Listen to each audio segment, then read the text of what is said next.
ইন্না খালাকনাকুম মিন তুরাবিন সুম্মা মিন নুতফাতিন সুম্মা মিন আলাকাতিন সুম্মা মিন মুদগা। আমি রব্বুল আলামিন তোমাকে সৃষ্টি করেছি, মাটির উপাদান দিয়ে তৈরি করলাম। মা বাপের পুরুষের স্পার্মটোজেন আর মহিলাদের ওভাম দুটোতে মিলে মায়ের গর্ভের ভিতরে নাপাক পানি ফোটাকে জমাট রক্তে পরিণত করে দিলাম। এই জমাট রক্তকে গোশত বানালাম, কচি কচি হাড় দিয়ে একটা বডি, একটা স্ট্রাকচার তৈরি করলাম। তারপরে ফাকাসাউনাল ইযামা লাহমা, গোশত দিয়ে, রগ দিয়ে, চামড়া দিয়ে সুন্দর করে ছাউনি দিয়া মায়ের গর্ভের ভিতরে আমি আল্লাহ রব্বুল আলামিন তোমাকে বানাইছি। মায়ের পেটের ভিতরে ফি কারারিম মাকিন, একটি সুরক্ষিত জায়গায় তোমাকে আমি রেখে দিলাম, যেখানে কোনো রোগ, কোনো জার্ম যেখানে পৌঁছতে পারবে না, কোনো অসুবিধা হবে না, এমন একটা জায়গায়, এমন একটা ইন্টেনসিভ কেয়ার ইউনিটের ভিতরে রেখেছি। সুবহানাল্লাহ ওয়া বিহামদিহি। একটা ইন্টেনসিভ কেয়ার ইউনিট যেখানে কোনো রকমের কোনো জার্ম প্রবেশ করে বা করবার কোনো ক্ষমতা নাই কারো, এমন একটা যে একটা প্যাকেট, সুন্দর একটা প্যাকেট, একটা কভারের মধ্যে তোমাকে তৈরি করা হলো মায়ের পেটের মধ্যে। আল্লাহ পাক বলছেন খালাকাল ইনসানা আল্লামাহুল বায়ান, আমি মানুষকে সৃষ্টি করেছি।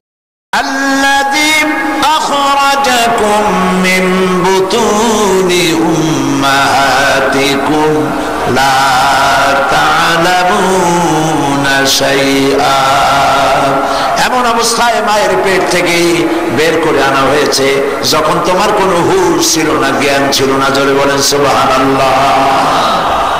কি খাবে? তোমার খাবারের কেউ তৈরি করে রাখে নাই। আল্লাহ রাব্বুল আলামিন মায়ের বুকের ভিতরে তোমার খাবারকে রিজার্ভ করে রেখে দিয়েছিলেন। এমন সুন্দর খাবার রেখেছেন মায়ের বুকের ভিতরে, যার মধ্যে ভিটামিন আছে, আয়রন আছে, ক্যালসিয়াম আছে, রোগের প্রতিষেধক আছে। সব আল্লাহ মায়ের বুকের মধ্যে দুধের ব্যবস্থা করে তোমাকে বাঁচাবার ব্যবস্থা করেছে। যেই মা এমন কষ্ট করে গর্ভধারণ করেছেন, আবার ডেলিভারিতেও কষ্ট করেছেন, বুকের দুধ খাওয়া মানুষ করেছেন, ওই মায়ের ব্যাপারে আল্লাহ পাক বলে দিয়েছেন, বান্দারে ওই মা বাপের কথাও যেন ভুলে যেও না। আমার জিকিরের পরে, ইবাদত পরে মায়ের, মা বাপের শুকরিয়া আদায় করো, তাদের জন্য আমার কাছে দোয়া করো। রব্বিরহামহুমা কামা রাব্বায়ানি সাগীরা। পড়েন সবাই জোরে সোরে, রব্বিরহামহুমা কামা রাব্বায়ানি সাগীরা। আল্লাহ রাব্বুল আলামিন শিখাই দিলেন, বান্দারে তোমার মা বাপের জন্য আমার কাছে দোয়া করো। আয় আমার রব, আয় আমার আল্লাহ তাআলা, আমার মা বাপ যেমন আমাকে স্নেহের কোলে ছোটবেলায় লালন পালন করেছে, এইভাবে করে আমার মা বাপকে তোমার রহমতের কোলে লালন পালন করো। শুধু সৃষ্টি করেন নাই, প্রতিপালন করেছেন। পৃথিবীতে আসার পর শুধুমাত্র আপনার শরীরের দিকে আপনি তাকান, আল্লাহ পাক কিভাবে আপনাকে তৈরি করেছেন। আপনার ব্রেন, আপনার চোখ, আপনার কান, আপনার হার্ট, আপনার চলশক্তি, সবকিছুই আল্লাহ পাকের বিশাল অবদান। চিন্তা করুন, গবেষণা করুন, আল্লাহর শকরার্থে মাথা নত হয়ে আসবে। মানুষের শরীরে রক্ত চলাচলের জন্য আল্লাহ পাক যতগুলি তিনি রগ রেশা তৈরি করেছেন, এ সমস্ত রগগুলি যদি একত্রিত করা হয় 3 একর জমিন লাগবে সাজায় রাখতে। সুবহানাল্লাহ বলবেন না? আমরা যা খাচ্ছি কার্বোহাইড্রেট, এই খাবারগুলি রক্ত হচ্ছে। এই রক্ত মাথা থেকে শুরু করে পা পর্যন্ত পৌঁছে দেওয়ার জন্য আল্লাহ পাক রগ রেশা তৈরি করেছেন। আর একটা পাম্প মেশিন তৈরি করেছেন, যেটাকে জেনারেটর বলা হয়। সেই পাম্প মেশিন, সেই জেনারেটরের নাম কি বলতে পারেন? সেটার নাম হলো হার্ট। হার্ট এটা সম্প্রসারণ এবং সংকোচন হচ্ছে প্রতি মুহূর্তে, সংকোচন সম্প্রসারণের মধ্য দিয়ে এই রক্ত মাথা থেকে পা পর্যন্ত পৌঁছায় দিচ্ছে। এই রক্ত সঞ্চালন হচ্ছে বলে পায়ের ভিতরে কাঁটা ঢুকলে মাথায় টের পায়, আবার মাথার চুল ধরে টান দিলে পায়ে টের পায়। রক্ত সঞ্চালন যদি বন্ধ হয়ে যায় তাহলে যে অঙ্গের রক্ত সঞ্চালন বন্ধ হবে সেটা প্যারালাইজড হয়ে যায়। এখন এই হার্টের ভিতরে যে সমস্ত রগ আছে, এই রগের কোন একটি রগ যদি বন্ধ হয়ে যায়, রক্ত সঞ্চালনে যদি বন্ধ হয়ে যায়, ব্লক হয়ে যায়, তাহলে কি হবে? এজন্য ডাক্তার অপারেশন করে আরেকটা রগ লাগাই দেবে, সেই রগ পাবে কোথায়? আল্লাহ রাব্বুল আলামিনের এসব সৃষ্টি নৈপুণ্যতার চিন্তা করলে শুধুই সেজদা দিতেই হবে। আল্লাহ রাব্বুল আলামিন মানুষের শরীরকে এত সুন্দর করে বানিয়েছেন, হার্টের কোন রগ যদি এভাবে বন্ধ হয়ে যায় তাহলে স্পায়ার পার্টস হিসেবে আল্লাহ রাব্বুল আলামিন তার রানের মধ্যে, তার পায়ের মধ্যে, তার হাতের ভিতরে আলাদা কিছু রগ রেখে দিয়েছেন, যেগুলি ডাক্তার অপারেশন করে হার্টের ভিতরে লাগায় দিয়া রক্তের সঞ্চালন আবার চালু করে দেয়। কিডনি লাগে মাত্র একটা, মানুষের জন্য কিডনি লাগে মাত্র একটা। এই একটা কিডনি হলেই যথেষ্ট। সেখানে আল্লাহ পাক মানুষকে কয়টা কিডনি দান করেছে? দুটি কিডনি দান করেছে। যাদের কিডনি বন্ধ হয়ে যায়, ড্যামেজ হয়ে যায়, ডায়ালিসিস করতে হয়। আল্লাহ পাক যেন আমাদের কিডনি ভালো রাখেন, বলেন আমিন। আল্লাহ পাক যেন আমাদের চোখ ভালো রাখেন, বলেন আমিন। আল্লাহ যেন আমাদের ব্রেন ভালো রাখেন, বলেন আমিন। আমাদের চলৎ শক্তি, আমাদের কথা বলার শক্তি, আমাদের শ্রবণ শক্তি আল্লাহ যেন সব ভালো রাখেন, বলেন আমিন। রব্বুল আলামিন তার বান্দাকে এত ভালোবাসেন, একজন সাহাবী কতগুলি পাখির বাচ্চা নিয়ে রাসূলের কাছে হাজির হয়েছেন। আল্লাহর নবী বলেন, এই পাখির বাচ্চাগুলি আনলা কেন? সাহাবী বলেন, হুজুর এই পাখির বাসাটা ভেঙে গিয়েছিল, বাচ্চাগুলি যখন ধরলাম ওর মা আমার মাথার উপরে ঠোকরাতে লাগলো, সে নিজের জীবনের মায়াকে উপেক্ষা করে বাচ্চাগুলিকে হেফাজত করার জন্য আমার উপরে ঝাঁপিয়ে পড়লো। আমি নিয়ে এসেছি এখানে, এই দেখুন ঘরের মধ্যে ঢুকেছে, এখানে ওই পাখিটা এসেছে।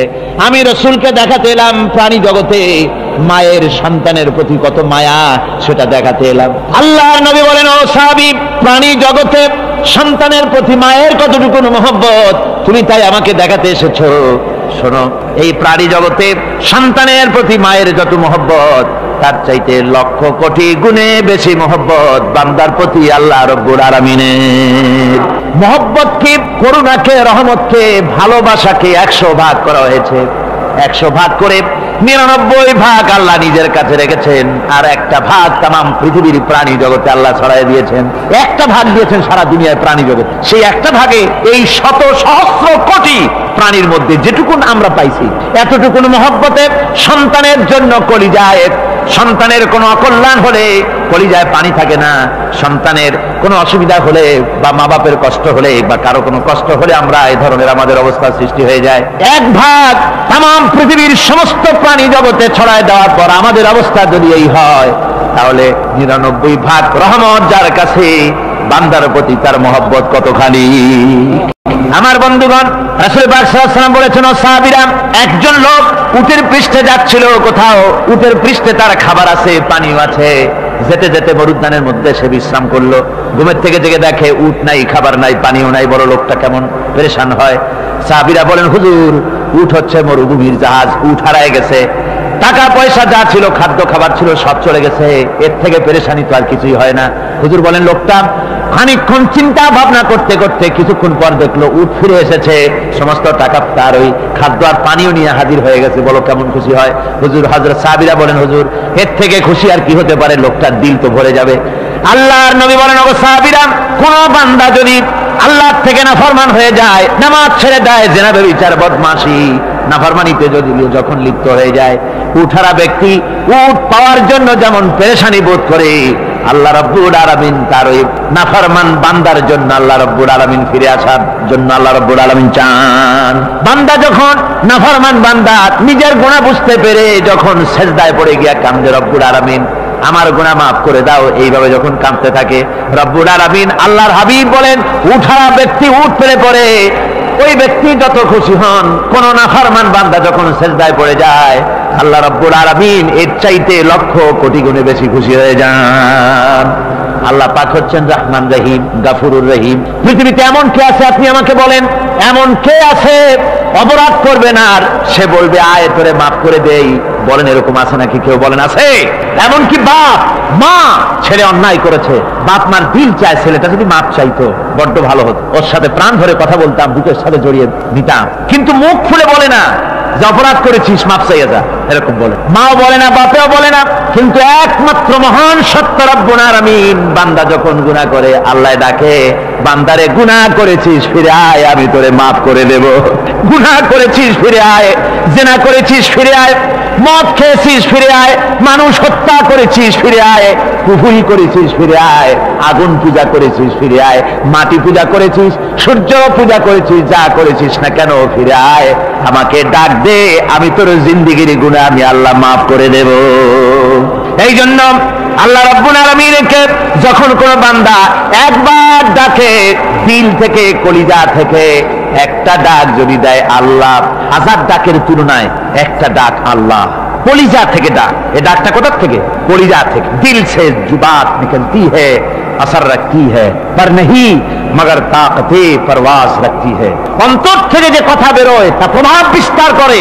কলিজা থেকে যদি কেউ ডাক দেয় আল্লাহ, কলিজার একটা ডাক আলাদা না? বলেন আলাদা কিনা? কলিজা থেকে ডাক বলেন না সবাই আল্লাহ।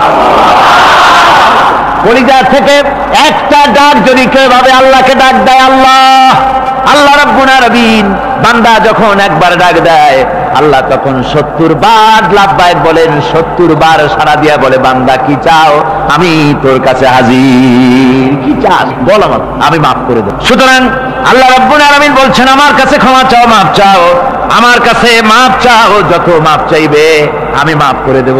পৃথিবীতে এমন কেউ নাই যার কাছে বেশি চাইলে তিনি খুশি হবেন। আল্লাহ রাব্বুল আলামিন এমন এক সত্তা যার কাছে যত বেশি চাওয়া যাবে তিনি তত বেশি খুশি হবেন। হর হমেশা দেনে কো वो तैयार है जो न मांगे उससे वो बेजार है।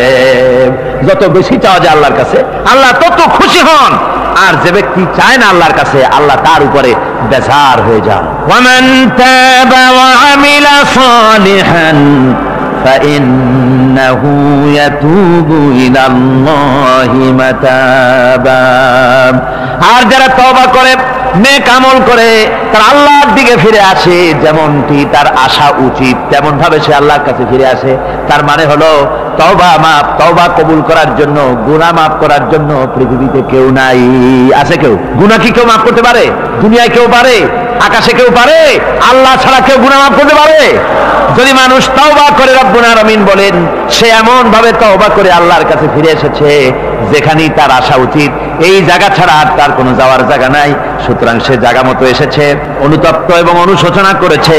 আল্লাহ পাক এ ধরনের অনুতপ্তকারী অনুশোচনাকারীকে রব্বুল আলামিন ক্ষমা করে দিয়ে থাকেন। ওয়াল্লাযীনা লা ইয়াশহাদুনা আয-যুর ওয়া ইযা মাররু বিল-লাগবি মাররু কিরামা। আর যারা মিথ্যার সাক্ষ্য হয় না, রহমানের বান্দা তারা যারা মিথ্যার সাক্ষ্য হয় না, এরা হচ্ছে ষষ্ঠ বৈশিষ্ট্য। আর তারা কোনো অনর্থক, কোনো নিরর্থক কোনো কাজ যদি দেখে, ঘটনা দেখে, সেখান থেকে তারা শরীফ মানুষের মতো, একেবারে নিতান্ত ভদ্র মানুষের মতো সেখান থেকে কেটে পড়ে। গান বাজনা হচ্ছে, নাটক হচ্ছে, অশ্লীলতা হচ্ছে, গালাগালি হচ্ছে, অনর্থক কোনো কাজ হচ্ছে, নিরর্থক কোনো অনুষ্ঠান কিছু একটা হচ্ছে, ওখান থেকে একটা ভদ্রলোকের মতো, যেমন কোনো দুর্গন্ধময় জায়গা থেকে মানুষ যখন যায় নাকে রুমাল দিয়ে আস্তে করে সেখান থেকে পাশ কেটে চলে যায়, ঠিক কিনা? ঠিক ওইভাবে করে আল্লাহ পাক বলছেন আমার মুমিন বান্দারা এই ধরনের কোনো অনর্থক নিরর্থক যে কাজের মধ্যে কোনো পরকাল নাই, আল্লাহ নাই, দুনিয়ার মানুষের স্বার্থ নাই, দেশের স্বার্থ নাই, রাষ্ট্রের স্বার্থ নাই, জনগণের স্বার্থ নাই, এই ধরনের সমস্ত গাল গপ্প নাটক উপহাস, এই ধরনের মজা, এই ধরনের অনুষ্ঠান যখন দেখে আমার মুমিন বান্দারা সেখানে দাঁড়ায় না। ময়লার কাছ থেকে নাকে রুমাল দিয়ে মানুষ যেমন চলে যায়, এই লোকটিও তখন অত্যন্ত ভদ্রের মতো আস্তে করে পাশ কেটে বেরিয়ে যায়। ওয়াল্লাযীনা ইযা ذكروا بآيات ربهم لم يخروا عليها صما وعميانا। আর আমার বান্দাদের 7 নম্বরের রহমানের বান্দা, খাঁটি বান্দা যারা, তাদের 7 নম্বরের বৈশিষ্ট্য হচ্ছে এই যে ওই সমস্ত বান্দারা তাদের কাছে যখন আমার আয়াতকে শোনানো হয়, আমার কোরআন তেলাওয়াত করে আমার আয়াত করে যখন নসিহত শোনানো হয়, তখন তারা বোবার মতো বধিরের মতো বসে থাকে না। তারা বুঝতে পেরেছেন? রহমানের খাঁটি বান্দা যারা, তাদের কাছে কোরআনের কথা ওয়াজ করে যখন শোনানো হয়, আল্লাহর কালাম যখন শোনানো হয়, আয়াত পড়ে পড়ে যখন নসিহত শোনানো হয়, লাম ইয়াখিরু আলাইহা সুম্মান ওয়া উময়ানা, তখন ওই ব্যক্তি অন্ধ এবং বধিরের মতো চুপ করে বসে থাকে না, বরং আমল করা শুরু করে দেয়। জোরে বলেন সুবহানাল্লাহ। যখন সে জানলো যে এগুলি হলো আল্লাহর বিরোধী কাজ, এগুলি আল্লাহর কাজ, আল্লাহ রাসূলের কাজ, তখন তা পালন করা শুরু করে দেয়। এই 5 দিন ধরে কোরআনের যে কথাগুলি হলো, এই কথাগুলি শোনার পর আপনারা কি বসে থাকবেন? বসে থাকবেন? যারা বসে থাকবে এইগুলি শোনার পরে আল্লাহ তাদেরকে বলেছেন এরা হলো অন্ধ, এরা হলো বধির, এরা হলো বোবা। আমরা আল্লাহর এই যে কথা, আমরা কি অন্ধ আর বধির আর বোবা হবো নাকি? আমরা হবো না। আমরা অন্ধ নয়, বধির নয়, বোবা নই, বরং আল্লাহ যা বলেছেন, যা শুনলাম সামি'না ওয়া আতা'না, এই 5 দিন ধরে যা শুনলাম আল্লাহর কথা, কার কথা শুনলাম? আর সমস্ত কথা আমরা আমল করবো। জোরে কোন আমিন। আল্লাহ যেন কবুল করেন। জোরে কোন আমিন। আমল করা কি? বসে না থাকা কি? বসে না থাকা হচ্ছে যা শুনলাম, আল্লাহর যা ফরজ, যা হুকুম, তা মানবো। আল্লাহ যা নিষেধ করেছেন তার থেকে ফিরে থাকবো, এটাই হলো কাজ। এরপরে রব্বুল আলামিন বলেন, ওয়াল্লাযীনা ইয়াকুলুনা রাব্বানা হাব লানা মিন আজওয়াজিনা ওয়া যুররিয়্যাতিনা কুররাতা আয়ুনিন ওয়াজআলনা লিল মুত্তাকিনা ইমামা। রহমানের বান্দা 8ম নম্বর এবং শেষ নাম্বার হচ্ছে এটা বৈশিষ্ট্য এই যে তারা রহমানের যারা খাঁটি বান্দা, আল্লাহর যারা খাঁটি বান্দা, তারা রব্বুল আলামিনের কাছে মুনাজাত করে, আমার রব, আয় আমার আল্লাহ, হাবলানা মিন আজওয়াজিনা ওয়া যুররিয়াতিনা, আমাদের এবং আমাদের স্ত্রীদের আর আমাদের সন্তানদেরকে তুমি দয়া করে আমাদের চক্ষুর শীতলতা বানায় দাও। জোরে বলেন আমিন। ওয়াজআলনা লিল মুত্তাকিনা ইমামা, আর আমার এই সন্তানদেরকে তুমি মুত্তাকিদের ইমাম বানায় দাও। শুধু মুত্তাকি বানায়ও না, মুত্তাকিদের নেতা বানায় দাও। জোরে বলেন সুবহানাল্লাহ। এই কথা, এই সূরাটা, এইটা তখনকার কথা যখন এই মুমিনদের মক্কি সূরা, তো এটা যখন মক্কা শরীফে দেখা গেল যে মুসলমানেরা, যিনি ইসলাম কবুল করেছেন তার বাপ কাফের, যিনি ইসলাম কবুল করেছেন কারো বাপ কাফের, কারো মা কাফের, কারো সন্তান কাফের, কারো মেয়ে কাফের, কারো জামাই কাফের, সব প্রিয়জনেরা কুফরি হালতে আছে। আর এগুলি দেখে তাদের চক্ষুর মধ্যে কাটা বিঁধতেছিল, চক্ষু জর্জরিত হয়ে যাচ্ছিল। নিজের সন্তানের চেহারা যত ভালো হোক, সন্তান যতই শিক্ষা দীক্ষা থেকে যতই উন্নত আর ভালো হোক না কেন, সে যদি জাহান্নামের দিকে অগ্রসর হতে থাকে, কোন নেককার ইমানদার পিতার মনে তার সান্ত্বনার কারণ হতে পারে না। সে তখন আল্লাহর দরবারে, আল্লাহ পাক বলেন ওই মুমিন বান্দারা আমার কাছে দোয়া করে যে রব্বুল আলামিন আমার সন্তানদেরকে, আমার স্ত্রীদেরকে আমার চক্ষের শীতলতা বানাও, তাদের আমল আখলাক কেমন বানাও, যাতে আমাদের চক্ষু ঠান্ডা হয়ে যায়। জোরে বলেন আমিন। জোরে বলেন আমিন। সন্তানদের জন্য আল্লাহর কাছে দোয়া করতে হবে। আপনারা দেখেন, চোখের সামনে দেখতে পাচ্ছেন সন্তান সিনেমায় যাচ্ছে, সন্তান নামাজ পড়ে না, সন্তান রোজা রাখে না, সন্তান মানুষের তৈরি করা মতাদর্শের পেছনে স্লোগান দিচ্ছে, দৌড়াচ্ছে, আর আপনি পিতা হয়ে তাকে ঠেকাচ্ছেন না। ওই ছেলে তো জাহান্নামে যাচ্ছে, আপনার দরদ হওয়া উচিত, ওই ছেলেকে ফিরানো দরকার আর আল্লাহর কাছে দোয়া করা দরকার। আমার বন্ধুগণ, দোয়া আল্লাহ নিজেই শিখাই দিচ্ছেন, দোয়া করো। পড়েন আমার সাথে, রব্বানা হাব লানা মিন আজওয়াজিনা ওয়া যুররিয়্যাতিনা কুররাতা আয়ুনিন ওয়াজআলনা লিল মুত্তাকিনা ইমামা। أولئك يجزون الغرفة بما صبروا ويلقون فيها تحية وسلاما। আল্লাহ পাক বলেন এই সব লোকদের জন্য তারা যে সবর করেছিল, সেই সবরের কারণে আমি তাদের উত্তম জাযা দান করব। আর তাদের জন্য ফেরেশতারা চতুর্দিক থেকে, ফেরেশতারা তাদের জন্য সম্বোধন করবে, তাদেরকে সম্বর্ধনা দিবে, ফেরেশতারা তাদের সম্বর্ধনা দিবে। ওয়াল মালাইকাতু ইয়াদখুলুনা আলাইহিম মিন কুল্লি বাবিন সালামুন আলাইকুম বিমা সাবারতুম ফানি'মা উকবাদ-দার।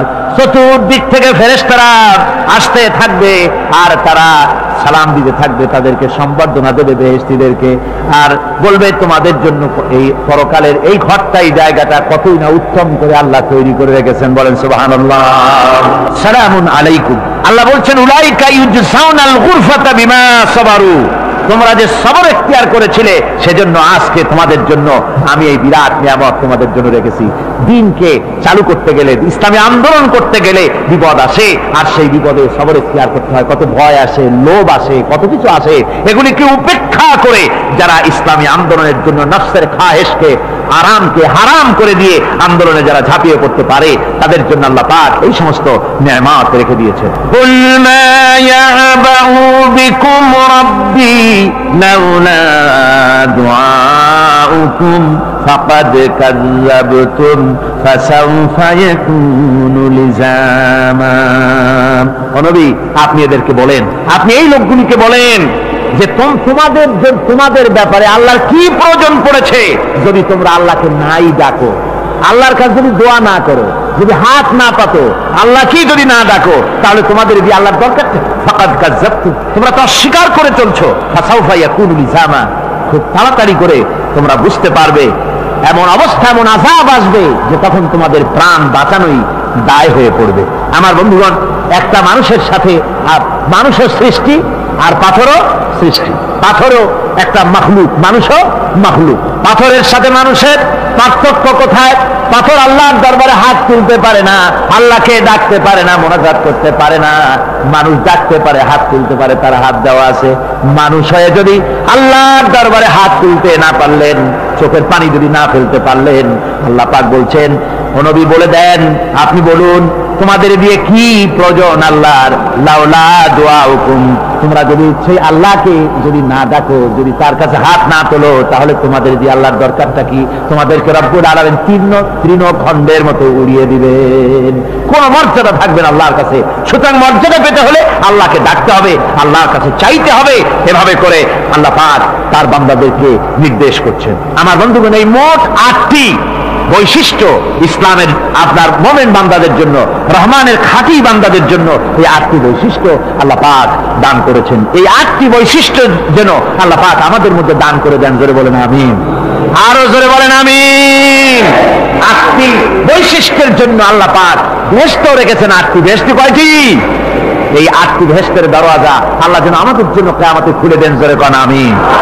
আমার ভাইরা, আল্লাহ রাব্বুল আলামিন এই কোরআন যে নাযিল করেছিলেন, এই কোরআন দিয়ে এই ধরনের নৈতিক গুণে গুণান্বিত একটা জনসমষ্টি তৈরি করেছিলেন আল্লাহর হাবিব জনাব মুহাম্মদ রাসূলুল্লাহ সাল্লাল্লাহু আলাইহি ওয়াসাল্লাম। আর সেই জনসমষ্টি দিয়ে রাসূল পাক সাল্লাল্লাহু আলাইহি ওয়াসাল্লাম একটি ইসলামী কল্যাণমূলক রাষ্ট্র তৈরি করেছিলেন। রাসূলুল্লাহ কি করেছিলেন? একটা রাষ্ট্র। এই যা বললাম, এই 5 দিন ধরে যা বললাম, এই সব গুণাবলী দিয়ে, এই সব বৈশিষ্ট্য দিয়ে রাসূলুল্লাহ একটা জনগোষ্ঠী তৈরি করেছিলেন। সেই জনগোষ্ঠী নিয়ে মক্কি জিন্দেগি থেকে রাসূলুল্লাহ মদিনায় আসলেন। আর মদিনায় এসে রাসূলুল্লাহ এখন রাষ্ট্রপ্রধান হয়ে গেলেন। কি হয়ে গেলেন? রাষ্ট্রপ্রধান, প্রেসিডেন্ট হয়ে গেলেন। রাসূলুল্লাহ আজকে প্রেসিডেন্ট, রাষ্ট্র হলো। আর কোরআন দিলেন সংবিধান হিসাবে, শাসনতন্ত্র হিসাবে।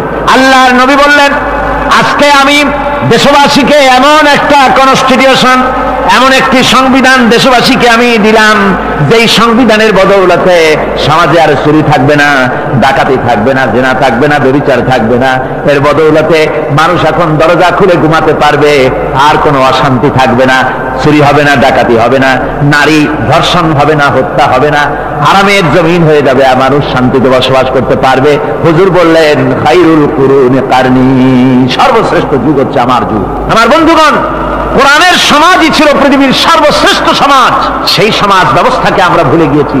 আজকে সমাজতন্ত্র ব্যর্থ হলো কেন? কমিউনিজম ব্যর্থ হলো কেন? ব্যর্থ হওয়ার একমাত্র কারণ হলো তারা মানুষকে খেতে দিতে পারে নাই, পড়তে দিতে পারে নাই। পুঁজিবাদও ব্যর্থ, সমাজতন্ত্র ব্যর্থ। আসলে ওরা বলেছে আমরা সবাইকে সমান করে দেব, খাইতে দেব, পড়তে দেব, কাপড় দেব, চোপড় দেব, ওষুধ দেব, তোমাদের মৌলিক অধিকার, মৌলিক প্রয়োজন মিটাবো, এগুলি সব তারা বলেছে। কিন্তু মৌলিক প্রয়োজন মিটাতে পারে নাই। 70 বছর যেতে পারল না, বিদায় হয়ে গিয়েছে। মৌলিক প্রয়োজন মিটাতে পারে শুধুমাত্র কোরআন। কে মিটাতে পারে? কে পারে?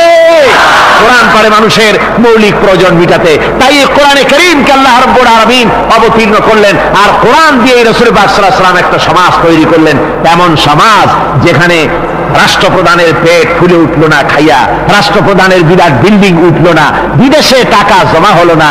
আজকে আমরা দেখি পৃথিবীতে কত জায়গায় রাষ্ট্রপ্রধান নিজের ছেলেবেলে নাই, হাওলাত করা ছেলে একটা, তাও যদি এত টাকা পয়সা বিদেশে জমা করে, তাহলে মানুষেরা মন্তব্য করে যদি নিজের ছেলে থাকতো তাহলে তো গোটা বাংলাদেশ বিদেশি ব্যাংকে জমা দিয়ে দিত। ইসলাম পৃথিবীতে এসেছে মানুষকে এমন এক শান্তির বিধান দিতে। রাষ্ট্রপ্রধান মুহাম্মদ রাসূলুল্লাহ সাল্লাল্লাহু আলাইহি ওয়াসাল্লাম মানুষ খাবার পেয়েছে, দরজা খুলে ঘুমাবার সুযোগ পেয়েছে। আজ হযরত আবু হুরায়রা রাদিয়াল্লাহু তাআলা আনহু বলেন, আমি রাসূলুল্লাহর কাছে গেলাম, হুজুরকে গিয়ে সালাম করলাম। আল্লাহর নবী সালামের জবাব দিলেন, কিন্তু দেখতে পেলাম মুখ নড়ে, আওয়াজ বেরোলো না। কারণ কি? কাছে গিয়ে দেখি নবীজি ক্ষুধার যন্ত্রণায় কথা বলতেছেন, আওয়াজ বেরোতেছে না। এত ক্ষুধা লেগেছে আল্লাহর নবীর। 2-4 দিন চলে গেছে, খাবার নাই। রাসূলুল্লাহ সমস্ত গনিমতের মাল, যাকাত সদকার মালগুলি, খাদ্য দ্রব্যগুলি দুহাতে বিতরণ করেছেন। নিজের পেটে খাবার নাই, মানুষকে দিতেছেন। দিতে দিতে এশার নামাজ পড়ে নবীজি ঘরের মধ্যে প্রবেশ করে হযরত আয়েশা সিদ্দিকা রাদিয়াল্লাহু তাআলা আনহাকে ডেকে বলেন, আয়েশা রে, সারাদিন কষ্ট করেছি, দারুণ ক্ষুধা লেগেছে, তাড়াতাড়ি করে কিছু খাবার আমারে এনে দাও। হযরত আয়েশা হুজুরের ক্ষুধার্ত শ্রান্ত ক্লান্ত চেহারার দিকে তাকাইয়া হযরত আয়েশা কেঁদে ফেলেছেন। হযরত মা আয়েশা কাঁদেন আর বলেন, ইয়া রাসূলুল্লাহ, হে আল্লাহর নামের কসম করে বলি, আমি আয়েশার ঘরে কোনো পানি ছাড়া কোনো খাবার নাই। এই ছিল রাসূলের আদর্শ। ঘুমাইতে চায়, হাতের শরীরের সমস্ত অঙ্গ প্রত্যঙ্গ ঘুমের কোলে নিবেদিত হয়ে যেতে চায়। ঘুম না আসলে হাত আর চলে না, মাথায় আর ভাবতে ইচ্ছা করে না, পাও আর চলতে চায় না, হার্টবিট বেড়ে যায়, আর ঘুমালে পরে সব শান্ত হয়ে যায়। সুবহানাল্লাহ কব না? আল্লাহ রাব্বুল আলামিন বলেন, এই নিদ্রা কি, এই ঘুমকে আমি তোমাদের জন্য শান্তির বাহন বানিয়ে দিয়েছি। আলাম ইয়ারাউ আন্না জাআলনাল লাইলা লিয়াসকুনু ফীহি ওয়ান নাহারা মুবসিরান ইন্না ফী যালিকা লাআয়াতিন লিকাওমি ইউমিনুন। তারা কি আল্লাহ পাকের এই কুদরতের কথা চিন্তা করে না, যে আমি রাতের আধার দিয়ে ধরনীর বুক ছেয়ে দেই, দিনের উজ্জ্বলতা, কোলাহল, গাড়ির আওয়াজ, ভ্যাঁ ভঁ আওয়াজ হচ্ছে, কলকারখানা আওয়াজ হচ্ছে, সূর্যের বিরাট তাপ, ঘুম আসে না। সারাদিন কাজ করার পর শরীরের আরাম দেওয়ার জন্য রাতের একটি কালো চাদর পৃথিবীর উপরে আমি বিছায় দেই।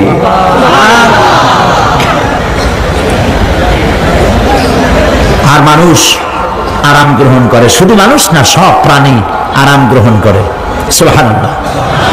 এবং এরপরে দিনের আলো দিয়ে উদ্ভাসিত করি, যেন বিশ্রামের পর নতুন করে আবার কাজের সমস্ত উদ্দীপনা নিয়ে নতুন করে কাজে ঝাঁপিয়ে পড়তে পারে। কয়েক ঘন্টা অথবা সারাদিন হাড় ভাঙা খাটুনি খেটেছে, রিক্সা চালাইছে, গাড়ি চালাইছে, আড়াই মনের বস্তা মাথায় করে টেনেছে, চিন্তা ভাবনা করেছে। এরপরে যখন এই লোকটি কয়েক ঘন্টা মাত্র নিদ্রা গেল, আরাম পেল, মস্তিষ্ক হালকা হয়ে গেল, হার্টবিট কমে গেল, হাতের পায়ের কর্মোদ্দীপনা বেড়ে গেল, নতুন করে আবার কাজ করার জন্য সুযোগ এসে গেল। দুনিয়ার মানুষকে কর্মক্ষম রাখার জন্য আল্লাহ পাক ঘুমকে বানিয়েছেন নিয়ামত। সুবহানাল্লাহ বলে, ওয়া মিন আয়াতিহি মানামুকুম বিল-লাইলি ওয়ান-নাহারি ওয়াবতিগাউ মিন ফাদলিহি। আল্লাহ পাক বলেন, তোমাদের রাত আর দিনের বেলায় নিদ্রা যাওয়া, এবং এটাই হচ্ছে তার অনুগ্রহ। রাত আর দিনের নিদ্রা যাওয়ার পরে আমার অনুগ্রহ অর্থাৎ রিজিক তালাশ করার জন্য শরীরের ভিতরে, মনের ভিতরে, হাত পায়ের মধ্যে কর্মের উদ্দীপনা আমি তোমাদের দিয়ে দেই। মহাবিজ্ঞানী আল্লাহ রাব্বুল আলামিনের এই বিশাল কুদরত এবং দয়া, যে মানুষকে তিনি ক্লান্তি দূর করার জন্য তিনি ঘুম দিয়েছেন, আলহামদুলিল্লাহ বলি। অনেক মানুষ আছে ঘুমাইতে পারে না, ঘুমাবার জন্য ফেনার গান খায়, ঘুমাবার জন্য ভেলিয়াম খায়, সিরাক্সিন খায়, রিল্যাক্সিন খায়, কত অক্সিজেন অক্সিজেন কত কিছু খায়, তারপরেও ঘুম আসে না। এই ঘুম যার আসে না বিরাট নিয়ামত থেকে বঞ্চিত। ঘুম একটি নিয়ামত, আলহামদুলিল্লাহ বলি, আলহামদুলিল্লাহ বলি। বিশাল নিয়ামত ঘুম।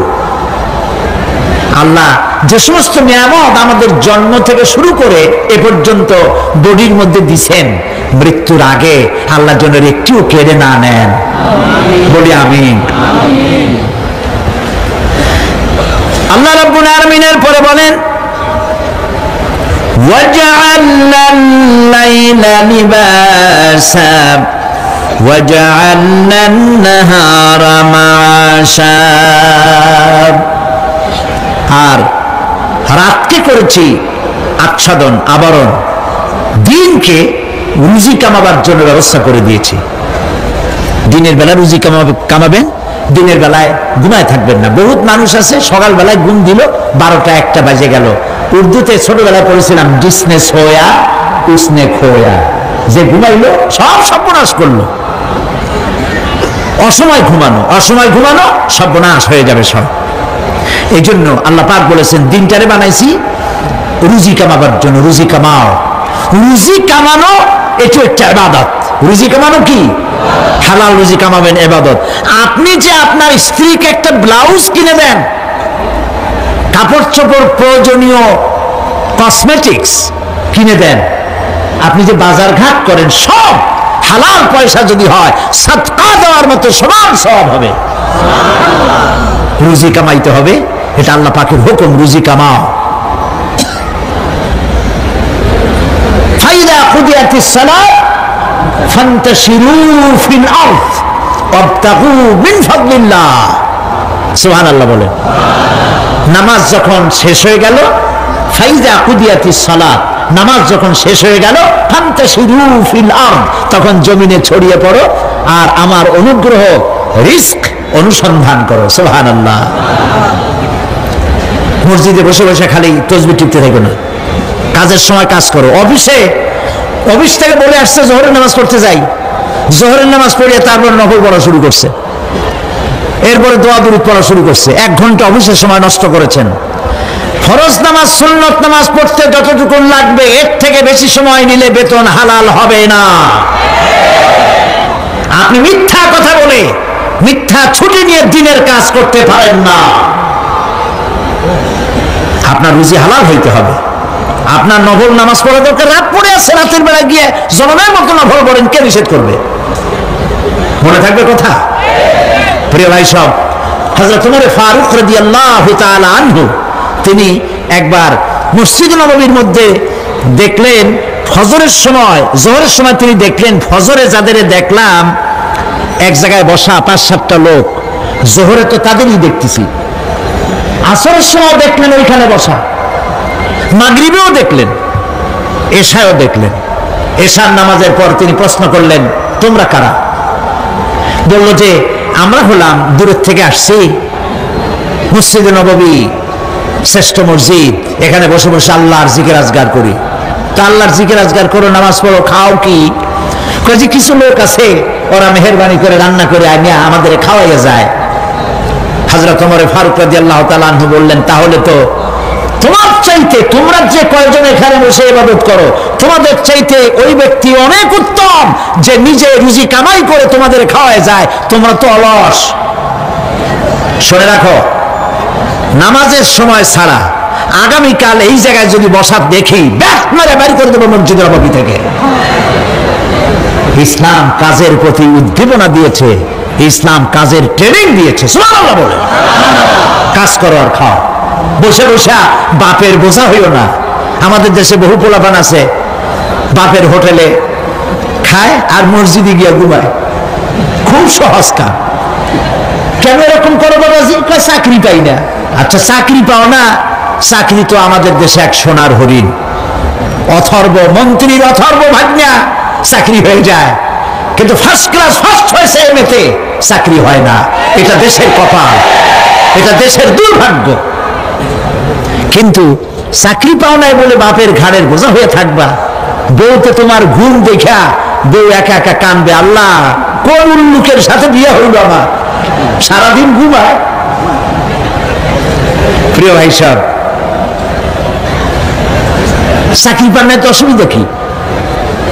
আপনি বাসের ড্রাইভার হন, আপনি সিনেমা গান বেছেন, আপনি জমিন চাষ করেন। জমিন চাষ করা লজ্জা? এই পৃথিবীর প্রথম মানুষ আদম আলাইহিস সালাম জমিন চাষ করেছেন। ইদ্রিস আলাইহিস সালাম দর্জিগিরি করেছেন। দাউদ আলাইহিস সালাম কর্মকার হয়ে লোহা দিয়ে অস্ত্র তৈরি করেছেন। নবী করিম সাল্লাল্লাহু আলাইহি ওয়াসাল্লাম ব্যবসা করেছেন। কাজী বেকার যুবকদেরকে বলতে চাই, বাপ আর শ্বশুরের বোঝা হয়ে থাকার মতো লজ্জার জিনিস আর কিছুই নাই। বাপের কামাই খাওয়া লেখাপড়া শেখার পর তোমার জন্য জায়েজ নাই। কাজ করো, কাজের অভাব নাই, হালাল কাজ করো, রুজিতে আল্লাহ বরকত দিয়ে দিবেন। আমার দেশের জমিন এত ভালো, বলার আগেই কোন সুবহানাল্লাহ। সার মার লাগে না, যেখানে সেখানে লাঙ্গল শাবলের দরকার নাই। আঙ্গুল দিয়ে মাটি খুঁজিয়া ঘরের কোনায় আঙ্গুল দিয়ে মাটি খুঁজিয়া কদুর বিচি লাগাই দেন। 3 দিন পরে 2 পাতা, 6 দিন পর লতা, 10 দিন পর ফুল, 2 সপ্তাহের মাথায় কদু। সুবহানাল্লাহ। এই আল্লাহর দেওয়া এত সুন্দর কদু খাইয়া কয় সাদের লাউ বানাইলো বই রেখে, তো আলহামদুলিল্লাহ কইল না। জমিন উর্বর। জার্মান থেকে এক কৃষি বিশেষজ্ঞ এসেছিলেন বাংলাদেশে, শুনেছিলেন এটা নাকি সোনার বাংলা। তো কেমন সোনার বাংলা দেখে আসি। তারপরে বাংলাদেশ ঘুরে ঘুরে দেশে গিয়ে রিপোর্ট করলো যে দেশটা সত্যিই ভালো, কোনো সন্দেহ নাই, কিন্তু চাষ হয় 3টা গরু দিয়ে, সামনের 2টাও গরু, পিছনেরটাও গরু। রাগ করতেছেন না তো? মন্তব্য আমার না, মন্তব্য বিদেশিদের। গরু বললো কেন পিছনটারে?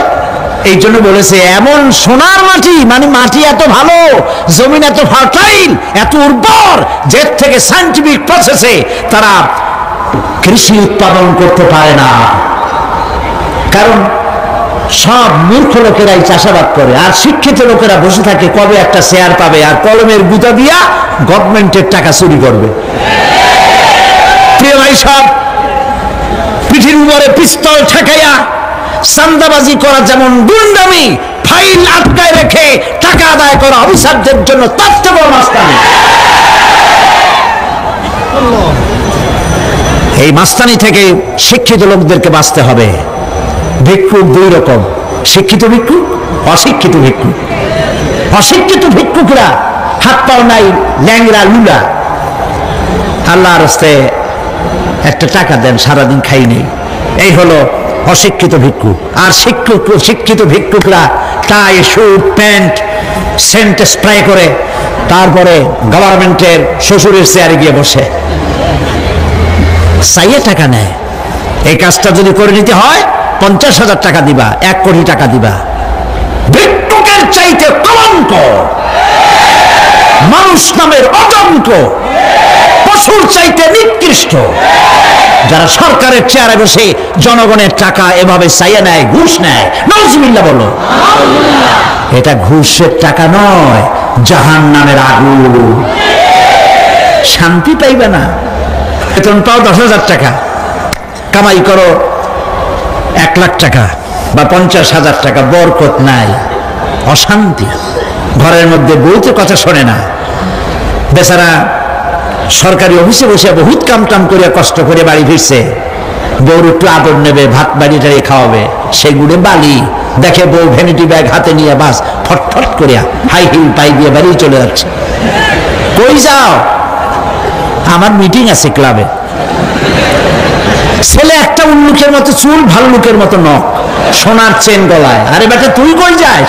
কই আমার গার্লফ্রেন্ডের কাছে যাই। ওইটা মামলায়, এটা মকদ্দমায়, বউ বাইরে, কোনোটার সাথে শান্তি নেই। একটা কয় আমার পেট ব্যথা, আর একটা কয় মাথার যন্ত্রণা, আর একটা কয় আমি মরবো। শান্তি আছে? শান্তি নাই। কেন শান্তি নাই বলবো? সেটা বলবো। শান্তি এই জন্য নাই, ঘুষের টাকা মানুষে আনন্দ করে দেয় না, বড় কষ্টের সাথে দেয়। আমার কাজটা আপনি করে দিবেন, এই জন্যই তো আমি গভর্নমেন্ট আপনাকে বেতন দিয়ে ওখানে বসাইছেন। আপনার একটা গাড়ি দিয়েছে গভর্নমেন্ট, দেয় না? একটা গাড়ি দিয়েছে, একটা বাড়ি দিয়েছে, পিএস দিয়েছে, এপিএস দিয়েছে, কম্পিউটার দিয়েছে, বডিগার্ড দিয়েছে, আর সান কি? এরপরেও টাকা, এই টাকার কোনো শেষ নাই।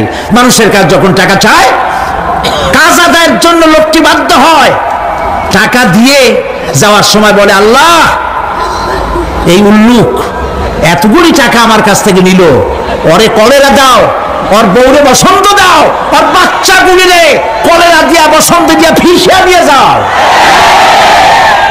আল্লাহর গজব আর লানতে যত টাকা কামাই করেন না কেন, শান্তি পাবেন না। এই জন্য হালাল রুজি কামাতে হবে। ইবাদত কবুল হওয়ার জন্য তার শর্ত হচ্ছে হালাল রুজি। শর্ত কি? হালাল রুজি। এই হালাল রুজি কামাতে পারলে তাহলেই আপনার ইবাদত আল্লাহর দরবারে মঞ্জুর হবে। সুবহানাল্লাহ বলেন। প্রিয় ভাই সব, এরপরে আল্লাহ পাক বলছেন, وَبَنَيْنَا فَوْقَكُمْ سَبْعًا شِدَادًا, আর তোমাদের উপরে আমি তোমাদের উপরে শক্ত মজবুত 7টি আকাশ সৃষ্টি করেছি। সুবহানাল্লাহ। এর থেকে বেরিয়ে যাওয়ার কোন উপায় নাই, এটা ফাটল ধরাবারও কোনো উপায় নাই। এবং এই আকাশটাকে আমি আবার সুন্দর করে সাজায় রাখছি। নয়ন অবিরাম দৃশ্য সার্বক্ষণিক ভাবে আমি রেখেছি, রাতের আধারে যা দেখা যায়। সেটা কি? আল্লাহ রাব্বুল আলামিন বলেন, ইন্না যায়্যানাস সামাআদ দুনিয়া বিজিনাতিল কাওয়াকিব, এই দুনিয়ার আকাশখানিকে তারকা প্রদীপ দিয়া সাজায় রেখেছি মনের মতো। দেখো তুমি তাকাইয়া, কি সুন্দর করে আকাশকে সজ্জিত করে রেখেছি। আল্লাযী খালাকা সাবআ সামাওয়াতিন তিবাকা মা তারা ফি খালকির রাহমানি মিন তাফাউত ফারজি'ল বাসারা হাল তারা মিন ফুতুর। ক্ষমাশীল তিনি, সপ্ত আকাশ রচিলেন থরে থরে, কোন ত্রুটি হেরিবে না তার পূর্ণ সৃজন পরে। চাহ তুমি তার সৃষ্টি পানে, দেখো কিছু বলছু, ফিরাও তোমার নয়ন খানি, ফিরাও তোমার মুখ। আকাশটাকে সুন্দর করে সাজাইছি, তাকায় দেখো তো কোনো ভুল ত্রুটি আছে নাকি? সুবহানাল্লাহ। আল্লাহ পাক বলছেন, মা তারা ফি খালকির রহমান মিন তাফাউত, রহমানের সৃষ্টির ভিতরে কোনো ত্রুটি পাবে না। ফারজিল বাসারা হাল তারা মিন ফুতুর, আবার তাকাও। কে বলতেছেন? আবার তাকাও, ভালো করে তাকাও, দেখো কোন সৃষ্টির মধ্যে কোনো ত্রুটি আছে কি? জোরে বলেন নাই, জোরে বলেন নাই, বলেন আলহামদুলিল্লাহ, সুবহানাল্লাহ। এক দরবেশ, সে একবার এক বট গাছের তলায় বসিয়া এই আয়াত পড়তেছিলেন।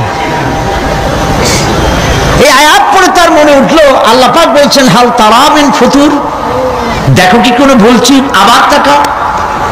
তো সে দেখে ভুল ত্রুটি তো ধরবার উপায় নাই। আল্লাহ তোমার সৃষ্টির মধ্যে কোনো ত্রুটি নাই, তবে একটা জিনিস আমার কাছে একটু বেকায়দা লাগে। সেটা কি? সে বলছে যে আল্লাহ, এই যে বট গাছ, বিশাল গাছ, যেমন গাছ, ফলটা তো ওইরকম হয়নি। তাল গাছটা যেমন, ফলটাও ওই রকম।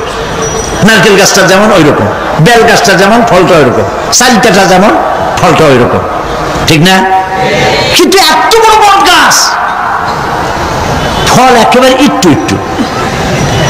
দরবেশ সাহেব চিত হয়ে শুয়ে শুয়ে এগুলি চিন্তা করতেছিলেন।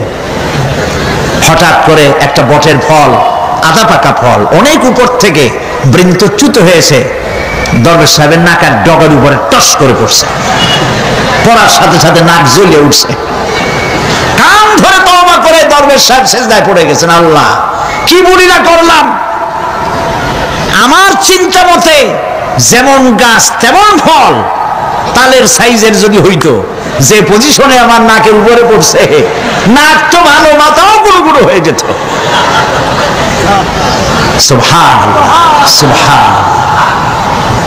আল্লাহ পাক বলছেন, ثم ارجع البصر كرتين ينقلب إليك البصر خاسئا وهو حسير।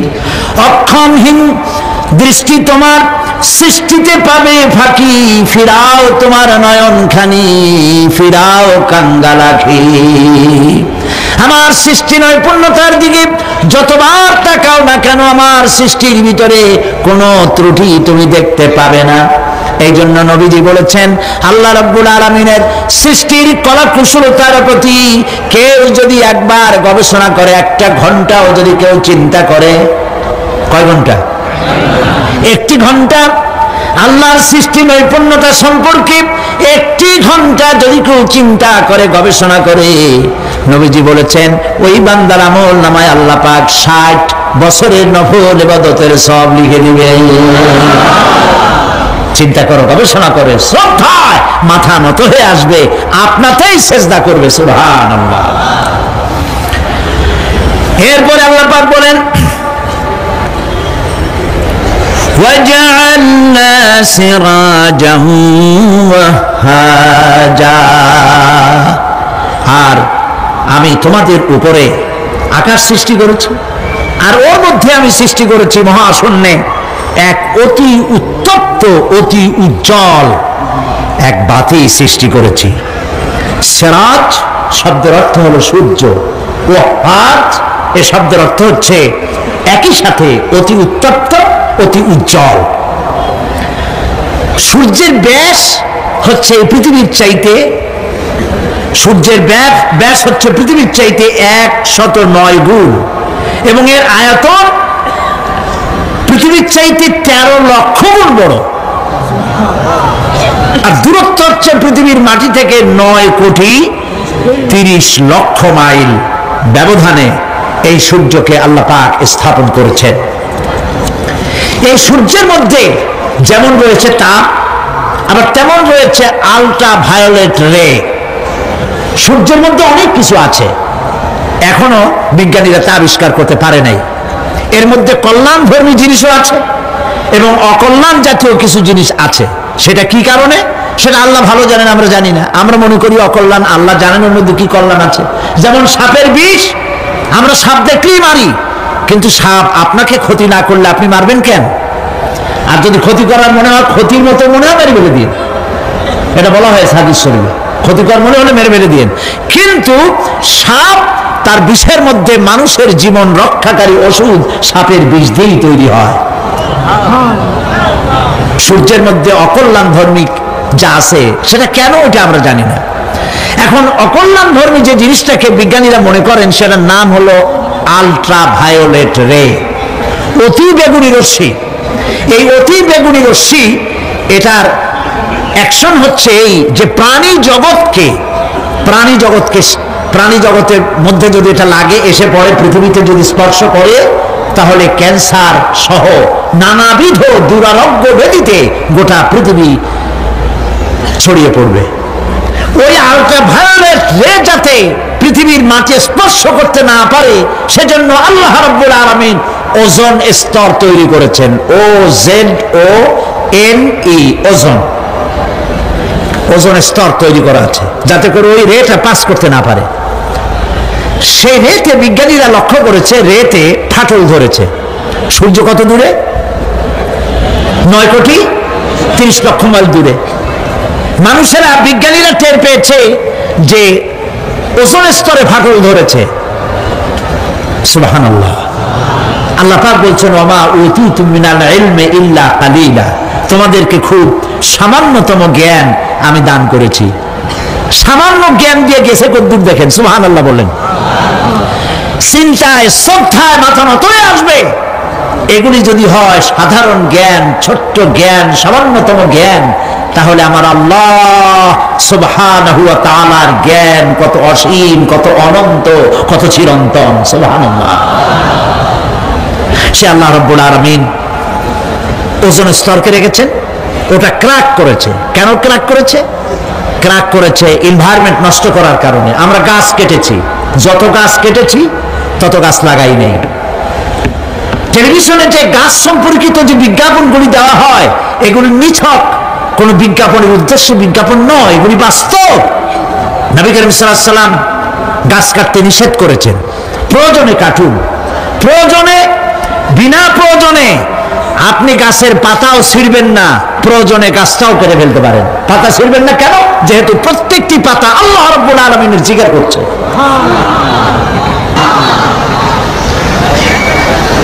এই গাছগুলি কেটে কেটে প্রকৃতির ভারসাম্য আমরা নষ্ট করেছি। গাছ আমাদের বন্ধু। আমরা বাতাস থেকে অক্সিজেন গ্রহণ করি, অক্সিজেনকে কার্বন ডাই অক্সাইড করে ছেড়ে দেই। কার্বন ডাই অক্সাইড হচ্ছে প্রাণী জগতের জন্য বিষ। এই বিষকে নষ্ট করে দিয়ে অক্সিজেনকে পরিশোধিত করা, রিফাইন করার কোন ফ্যাক্টরি পৃথিবীতে নাই। আল্লাহ রাব্বুল আলামিন এই সৃষ্টি জগৎকে বাঁচাবার জন্য অসংখ্য গাছ বানিয়েছেন, আর গাছের খাদ্য বানিয়েছেন কার্বন ডাই অক্সাইড। আমার জন্য যেটা বিষ, সেটা গাছের জন্য খাদ্য। গাছ সারা রাত এটাকে খাইলো, দিনের বেলায় সূর্যের তাপে এই কার্বন ডাই অক্সাইড আর গাছের সবুজ রং, পাতার সবুজ রঙে মিলে এক প্রকারের রন্ধন ক্রিয়ার মধ্য দিয়ে কার্বন ডাই অক্সাইড আবার ফ্রেশ অক্সিজেন হয়ে পৃথিবীর প্রাণী জগৎকে বাঁচার জন্য পথ উন্মুক্ত করে দেয়। আল্লাহ সুবহানাহু ওয়া তাআলা তিনি বলছেন, এভাবে করে আমি এই সূর্যের তাপ দিয়ে পৃথিবীবাসীকে কল্যাণধর্মী হিসেবে সূর্যকে সৃষ্টি করেছি। এই সূর্যের তাপ, এটি একটি বিরাট অগ্নিকুণ্ড। কোটি কোটি বছর ধরে ভূপৃষ্ঠে আলো এবং উত্তাপ ছড়িয়ে যাচ্ছে। সুবহানাল্লাহ বলেন। বলেন তো, পৃথিবীর সমস্ত আগুন সব যদি এক জায়গায় করা হয়, সূর্য এক সেকেন্ডে যে তাপ পৃথিবীতে দেয়, ওরকম এক সেকেন্ডের তাপ পৃথিবীর সব আগুন এক জায়গায় হইয়া সমভাবে সর্বত্র ছড়াতে পারবে কি? সুবহানাল্লাহ। কি কুদরত আল্লাহ পাকের। চৈত্র বৈশাখ মাসে আল্লাহ পাক সূর্যের তাপ, এত তাপ দেন, মাথার ঘাম পায়ে পড়তে থাকে। লোকেরা বলে কাঁঠাল পাকা গরম, তাল পাকা গরম। চট্টগ্রামে বলে কিনা? আবার এখন জানুয়ারি মাস, এখন আল্লাহ পাকের এসি প্লান্ট আল্লাহ ছেড়ে দিয়েছেন। সুবহানাল্লাহ। পৃথিবীর সমস্ত এসি প্লান্ট একসাথে ছেড়ে দেন, সারা পৃথিবী তো দূরের কথা, একটা জেলাও ঠান্ডা করতে পারবে না, একটা উপজেলাও ঠান্ডা করতে পারবে না। বড় জোর আপনার লোট্টা ফিশ, আপনার রূপচান্দা মাছ, ইলিশ মাছ, এগুলোর ঠান্ডা বানাই দিতে পারবে, কিন্তু একটা এলাকা ঠান্ডা বানাইতে পারবে না। বুদ্ধিজীবীদেরকে জিজ্ঞেস করি, মাথার চুল তো উঠাইছো, এই আল্লাহ পাকের কুদরত সম্পর্কে একটা সেকেন্ড চিন্তা করেছো কিনা? সুবহানাল্লাহ। মদিনা মুনাওয়ারা যে দেখুন, মদিনা মুনাওয়ারা, মসজিদ আন-নববী আশ-শরীফ, আল মদিনা আল মুনাওয়ারা, সোনার মদিনা। সুবহানাল্লাহ। আমি মদিনায় গিয়া এবারও বলছি, আল্লাহ যদি ফাহাদের মাফ করতে চান, মসজিদে নববী এবং মসজিদে হারামের যে এক্সটেনশন এবং হাজিদের জন্য যে উপকার করেছেন, আল্লাহ যদি মাফ করতে চান, এটা বড় আকারের একটা ওসিলা হয়ে যেতে পারে। এক সময় গরমে কষ্টে অস্থির হয়ে যেতাম মসজিদে নববীতে, এখন মসজিদে নববীতে ঢুকলে মনে হয় জান্নাতের মধ্যে। আর জান্নাত তো চিন্তা করা যায় না, কোনো চোখ নাই যা দেখছে, কোনো কল্পনা নাই, যা মন নাই যা কল্পনা করছে, এটার সাথে তুলনাই হবে না। তবে মনে হয় যেন শেখ আব্দুর রহমান আস-সুদাইস, তেমন সাউদ আশ-শুরাইব, তেমন শেখ আব্দুর রহমান আল হুজাইফি। সুবহানাল্লাহ, সুবহানাল্লাহ। এবার লাইলাতুল কদরে আল্লাহ পাকের মেহেরবানি, প্রতি বছর আমার একটা যাওয়ার, রমজানে একটা সুযোগ হয়, আল্লাহ করে দেন। বাইতুল শরফের মরহুম হযরত পীর সাহেব হযরত মাওলানা শাহ আব্দুল জব্বার রাহমাতুল্লাহ আলাইহি, নাওয়ারাল্লাহু মারকাদাহু ওয়া জাআলাল জান্নাতা মাসওয়াহু। কলিজা থেকে দোয়া আসে। বহুত পীর দেখছি জীবনে, বাইতুল শরফের পীরের মতো পীর দেখি নাই। মুরিদের টাকা নিয়ে শুধু পকেট ভরে নাই, মেয়ে লোকদের গায়ে হাত দিয়ে ফু দেয় নাই, তাবিজের ব্যবসা করে নাই। মুরিদেরা যা দিয়েছে সেই টাকা দিয়া তিনি মসজিদ বানাইছেন, মাদ্রাসা বানাইছেন। সুবহানাল্লাহ। নিজের বাড়িটা যেখানে তার স্ত্রী থাকেন, বাইতুল শরফ পীর সাহেবের স্ত্রী যে বাড়িতে থাকে, আমি যা শুনেছি দেখি নাই, বাড়িটা বেচতে 50,000 টাকা হবে কিনা সন্দেহ। হযরত মাওলানা শামসুদ্দিন সাহেব বলছেন উনি নিজে দেখেছেন। পীর সাহেব আমাকে দাওয়াত দিয়েছেন বহুবার, আমি যাইতে পারি নাই। দুই হাতে মানুষের উপকার করতেন, এই জন্য বলছি আমি এরকম দেখি নাই। পীর আমি খারাপ আমি কথা বলবো না, ভালো মন্দ মিলাই আছে। বহুত পীর আছে জামায় পকেট যে কত উনি নিজেও গুনে কুলিতে পারবে না, খালি ঢুকাইতেই থাকে জনমের মতো, বাইরে দেখায় আমি খুব দুনিয়ার সম্পর্কে গাফেল। ঢাকায় যায় দেখবেন সুপার মার্কেট আছে, ট্রান্সপোর্ট বিজনেস আছে। আর বাইতুল সাহেবের পীর সাহেবের মধু বেচতেন আর আতর বিক্রি করতেন, মধু আর আতর, এগুলো দিয়ে তার জীবিকা নির্বাহ করতেন। সুবহানাল্লাহ। যাকাত সদকা টাকা পয়সা সমানে দিতেন। বাইতুল শরফ পীর সাহেবের কথা আসলো কেন? এই জন্য আসলো, ওই মদিনার কথা মনে পড়ায়। বাইতুল শরফ পীর সাহেবের জামাই মুর্তাজা এখানে ঢাকায় বাড়ি আছে। পীর সাহেব যখন ইন্তেকাল করেন তখন আমি মদিনা শরীফে ছিলাম। সে এসে আমাকে জড়ায় ধরে কাঁদতেছিল আর বললো যে আমার এক বাপ হারাইছি আর এক বাপ পেয়েছি। আমাকে জড়িয়ে ধরে কাঁদতে লাগলো। আমি ওই রাত্রের স্বপ্নে দেখলাম তাহাজ্জুদ পড়ে ঘুমিয়ে আছি মদিনা আল মুনাওয়ারায়, দেখতে পেলাম পীর সাহেব এসেছেন। আমি বেশ কিছু লোকজন নিয়ে বসা, পীর সাহেব এসে হাজির হয়েছেন। আমি দাঁড়িয়ে গেলাম, কোলাকুলি করলাম। তিনি বসলেন না, কোনো কথাও বললেন না, শুধু যাওয়ার সময় বললেন আমাকে ভুলবেন না। আমি সত্যিই তাকে ভুলি নাই। কলিজার সবটুকুন দরদ নিয়ে তার জন্য দোয়া আসে, যেহেতু তিনি মানবতার কল্যাণের জন্য কাজ করেছেন। তার জামাই মুর্তজা আমাকে মদিনা শরীফে থাকা, যাতায়াত ইত্যাদির ব্যবস্থা করেছিল, সেই জন্য কথাগুলি এলো।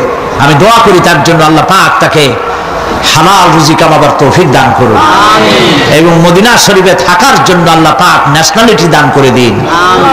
প্রিয় ভাই সব, এতগুলি কথা বলার কারণেই যে আপনাদের যখন টাকা পয়সা হবে রমজানে যাবেন।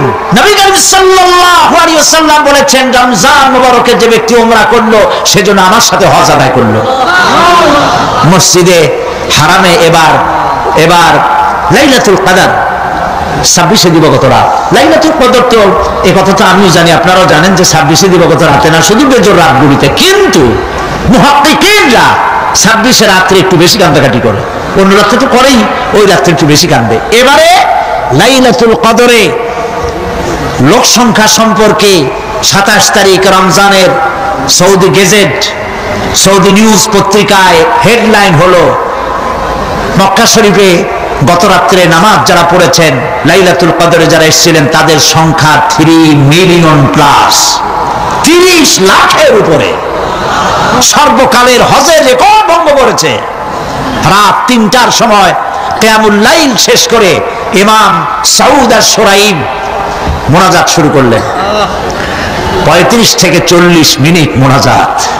হায়রে কান্না মানুষের, কাঁদতে কাঁদতে মানুষ হয়রান হয়ে যাচ্ছে।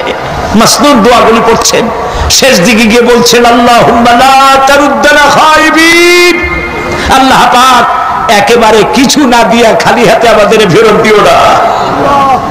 কাবা শরীফ সামনে নিয়ে এভাবে করে লোকেরা কাঁদছে। প্রিয় ভাই সব, সেজন্য বলি আল্লাহ যদি সুযোগ দেন রমজান মুবারকে উমরা করবেন, আল্লাহ যেন তৌফিক দেন, বলেন আমিন। তো আল্লাহ তার কুদরত দিয়ে এই পৃথিবীকে ভরে রেখেছেন, নিয়ামত দিয়ে ভরে রেখেছেন। মুসলমানদের জন্য সবচাইতে বড় নিয়ামত কোরআন শরীফ নিয়ামত, কাবা শরীফ নিয়ামত, মসজিদ আন-নববী আশ-শরীফ আল-মদিনা আল-মুনাওয়ারা। সুবহানাল্লাহ, সবাই বলেন সুবহানাল্লাহ। প্রিয় ভাই সব, রাত বোধহয় বেশি হয়ে যাচ্ছে, তো আমি যে পর্যন্ত পড়েছি তাতে আর দুটি আয়াত বাকি আছে, শেষ করে দেই? রাগ করতেছেন না তো? সুবহানাল্লাহ, বলি আলহামদুলিল্লাহ। আর দুটি আয়াত আছে। আল্লাহ রাব্বুল আলামিন বলছেন, وأنزلنا من المعصرات ماء ثجاجا, আমি আকাশ থেকে তোমাদের জন্য অবিশ্রান্ত বিরাম ভাবে বৃষ্টি বর্ষণ করি। কেন? লিনুখরিজা বিহি হাব্বান ওয়া নাবাতা ওয়া জান্নাতিন আলফাফা, আকাশ থেকে বৃষ্টি বর্ষণ করি যাতে করে শাক সবজি শস্য দানা খাদ্য এই জমিন তোমাদেরকে উৎপাদিত করে দেয়। আলহামদুলিল্লাহ। সেই জন্য আল্লাহ পাক বলছেন, দেখো আকাশ থেকে যে পানিটা নাজিল করলাম, বৃষ্টি দিলাম, এই বৃষ্টির পানি আনলাম কই থেকে? সমুদ্র থেকে। সমুদ্রের পানি মিষ্টি না নোনা? জবাব দেন না। আকাশ থেকে যখন পড়ে তখন এটা কি মিষ্টি নোনা না মিষ্টি? আল্লাহ রাব্বুল আলামিন বলেন, আফারাইতুমুল মাআল্লাযী তাশরাবুন আনতুম আনজালতুমুহু মিনাল মুজনি আম নাহনুল মুনজিলুন,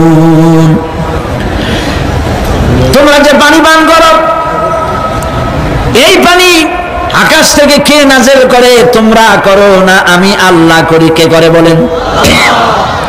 আল্লাহ পাক বলছেন, লাউ নাশাউ জাআলনাহু উজাজান ফালাউলা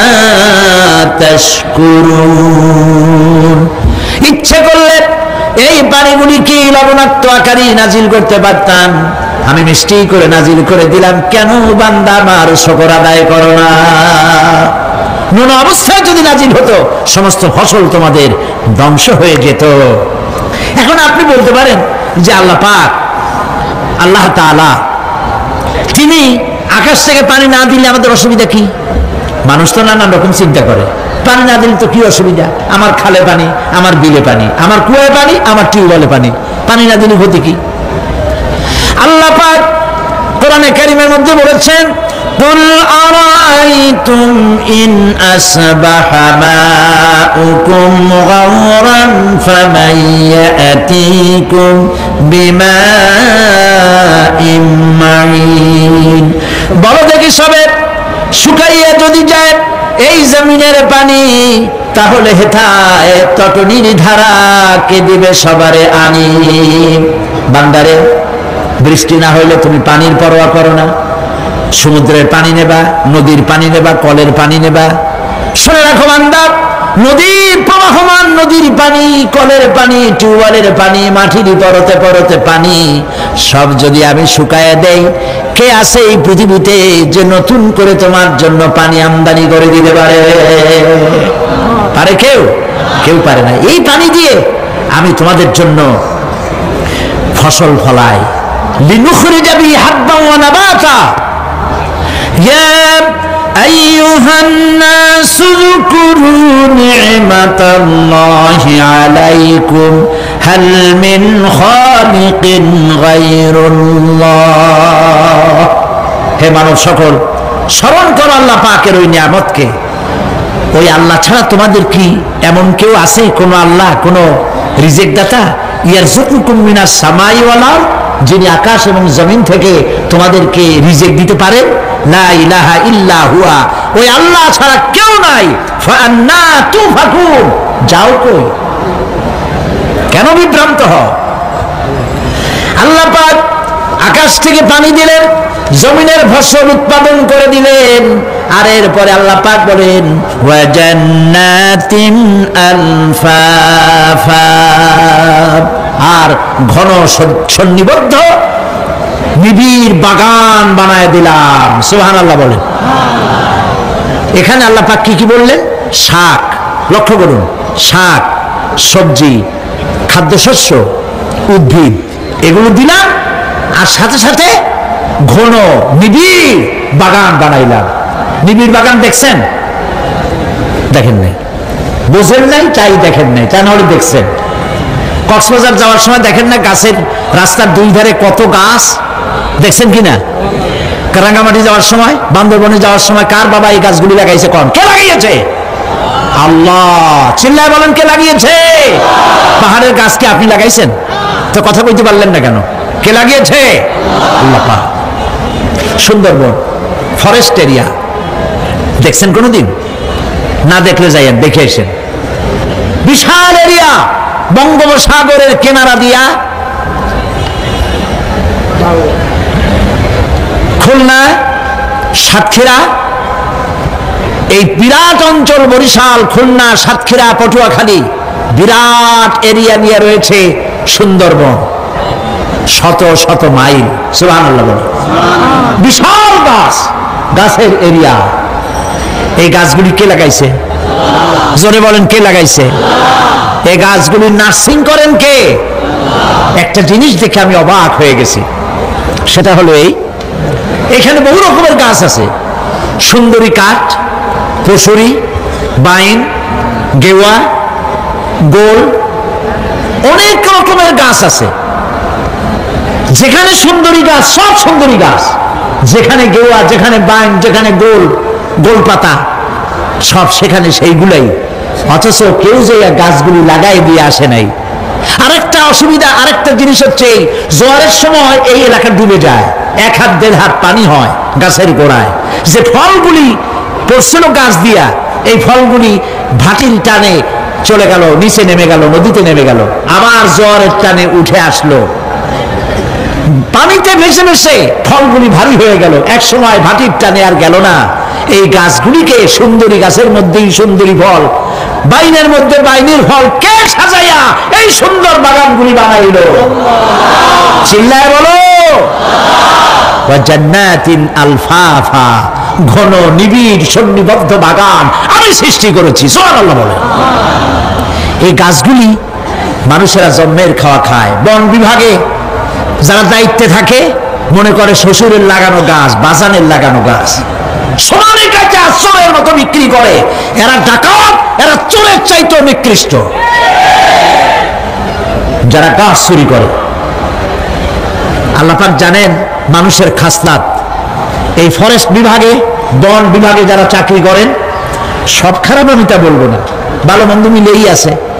কিছু আছে জন্মের খাওয়া খায়, ঘুষ খায় আর গাছগুলো বেচে ছাড়িয়ে দেয়, সর্বনাশ করে দেয়।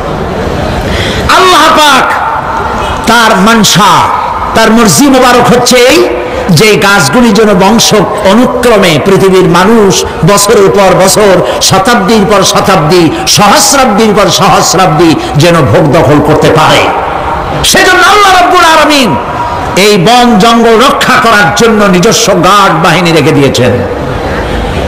চিন্তা করছেন সে গার্ড বাহিনী কারা? বন্য হাতি, রয়্যাল বেঙ্গল টাইগার, বড় বড় সাপ। আপনারা যান, যায় দেখবেন সালাম কেমনে দেয়। রয়্যাল বেঙ্গল টাইগার জীবিত মানুষ খায় না। তার অর্থ কি? তার অর্থ হলো বাঘের মুখোমুখি মানুষ যখন হয় তখন বাঘের চেহারা দেখে মানুষের রুহু গলার কাছে এসে যায়। আত্মরা তখনই হয়। এরকম জীবনে আমার এক পজিশন হয়েছিল। লন্ডনে আমাকে আমার ভক্তরা বলল যে সাফারি পার্ক আমাকে দেখাবে। তখন চলো সাফারি পার্ক কি? যে সব জন্তু জানোয়ার ছাড়িয়ে দেওয়া, ওর মধ্যে দিয়া গাড়ি নিয়ে যেতে হবে। তাই বললাম থাবা দিয়ে যদি গাড়ির গ্লাস গ্লাস ভাঙে? তা বললো যে ওখানে পুলিশ আছে, লোকজন আছে, হর্ন জোরে বাজাইতে হবে, নিয়ম আছে, তাহলে তারা আসবে এবং বন্দুকের মধ্যে রাবারের গুলি আছে, বিষ মাখানো, ওইটা মেরে দেবে, তারপরে জন্তুটা পড়ে যাবে, তার ঘুম আসবে, তখন বেঁচে যাবে। আমি দেখার লোভও সামলাইতে পারলাম না, আর ভয়তেও ঘামে গেলাম। আল্লাহ ভরসা করে গেলাম। বিশাল এরিয়া, আল্লাহ যে কত দেখাইছে গোলামের, সুবহানাল্লাহ। সারা জীবন সেজদায় পড়েও কুলাইতে পারবো না, কত আল্লাহ দেখাইছেন, সুবহানাল্লাহ।